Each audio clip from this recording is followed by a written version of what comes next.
it's Madi. Happy Monday, and I wanted to remind you, you are going to die. Now, I know you're like, what? This is Mindful Monday. Madi tries to keep it positive. I am going to keep it positive, and I promise you, if you stick through this video, you will understand why. There is a quote from Confucius that says, everybody has two lives, and the second one starts when you realize that you only have one.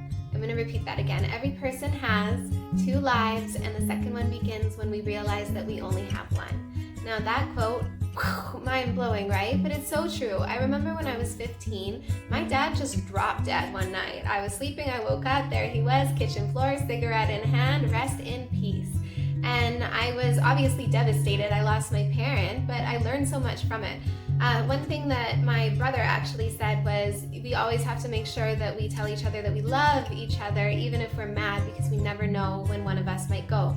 And that's something that I have brought into my entire life, into almost every situation I have. And I'm not perfect, I get in my tiffs, but at the same time, pretty much everyone I love knows that I love them, and I tell them because I know that they could go at any time and I could go at any time.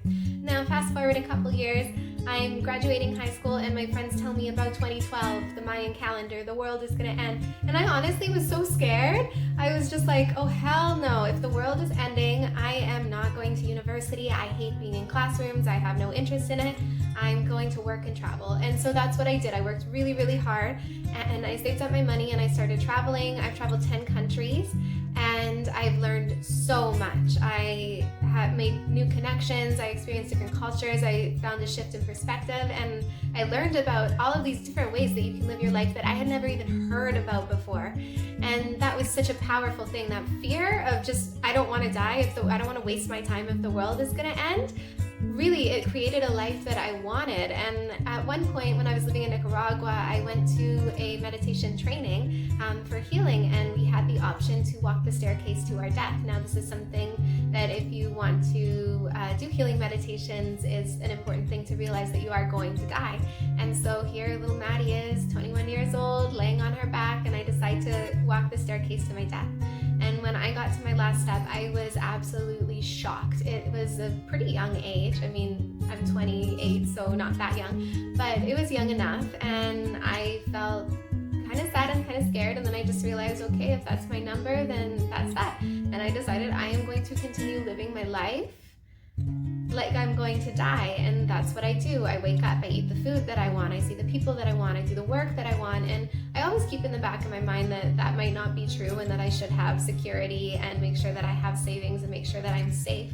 But I genuinely want to live the way that I want in my own definition of success, and that is different for every single person. You don't have to go jumping out of planes if you don't want to. I personally kind of like it. But that's the thing. Death is inevitable.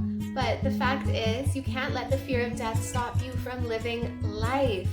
We only have so much time, and so we need to figure out how we want to live. What do you want to do each day? What makes you happy? And figure out, am I just going through the motions and doing what I think people want me to do, or doing what I think that I should be doing? Or am I actually living? Am I chasing my dreams? Am I being who I want to be and living the way that I want to live? I can tell you personally, if I die tomorrow, I would be absolutely content with how much I've done in my life. I've done so much, I've experienced so much, I've had such beautiful friends, and that doesn't mean that there's not more that I want to achieve, but it means that I have a sense of fulfillment.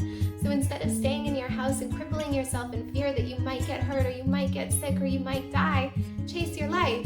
Be safe, but chase your life and chase what you want, and ask yourself really what that is. Please, by the end of the week, I want you to come back to this video and leave a comment and tell me, this is what I did this week to feel alive. I want to know. And I'm going to leave you with this. Do not be afraid of death. Be afraid of a life unlived. Thank you so much for watching this video. Please make sure to like and subscribe to my channel. Click the notification bell and follow me on social media at MadiLikesToMove. That's M-A-D-I likes to move. And otherwise, I hope you have such a beautiful day.